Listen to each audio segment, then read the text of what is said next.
Alors, on va aller voir dans mon oracle ce qu'on nous dit. Quelles sont les notions, les voies à explorer cette semaine? Ok, donc là, on nous parle de l'humilité, de se sentir libéré et de nos ressentis. En fait, ce qui est intéressant, c'est que si on est dans cette humilité et de reconnaître aussi qu'on peut être en vulnérabilité, donc avoir cette humilité de reconnaître ça, de reconnaître qu'on peut être en difficulté, de reconnaître qu'on peut être blessé, qu'on peut se sentir rejeté, abandonné, qu'on peut être en colère, tout ça, c'est être dans l'humilité.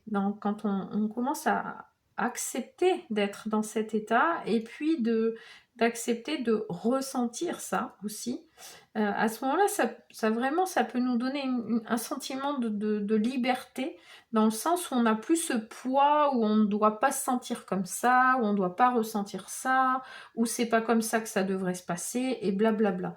Et c'est là où on nous dit, non mais ok, soyons dans l'humilité.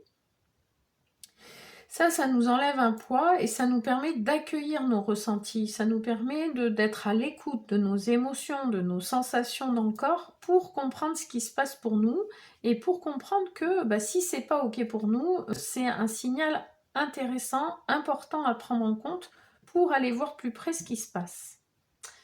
Alors, qu'est-ce qu'on a? On a les plaisirs et la passion. Donc là, c'est vraiment se reconnecter à ce qui nous fait du bien, à se reconnecter à quelque chose dans lequel on se sent bien aussi, dans lequel on se sent à l'aise, où quand on est dans les plaisirs, dans ce qui nous fait plaisir et ce qui nous passionne, on n'a pas ces notions d'exclusion, on n'a pas ces notions de colère, on est dans quelque chose où on est bien. Et c'est dans ce sens-là où on nous invite à aller se connecter à ça, avec gratitude et puis patience, parce que c'est peut-être pas parce qu'on va faire quelque chose qui nous fait plaisir d'habitude ou parce que ça nous passionne que suivant comment on est, dans quel état on est au niveau émotionnel, on peut avoir du mal à redescendre, et c'est là où on nous dit d'être dans la patience aussi, hein, et dans la gratitude, de pouvoir prendre du temps pour faire des choses qui nous font plaisir et qui nous passionnent.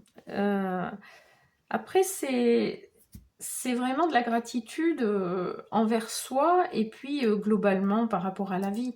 Mais déjà, essayez de voir comment vous pouvez être en gratitude envers vous-même pour être à l'écoute de soi, pour être à l'écoute de ses ressentis et prendre ce temps pour soi.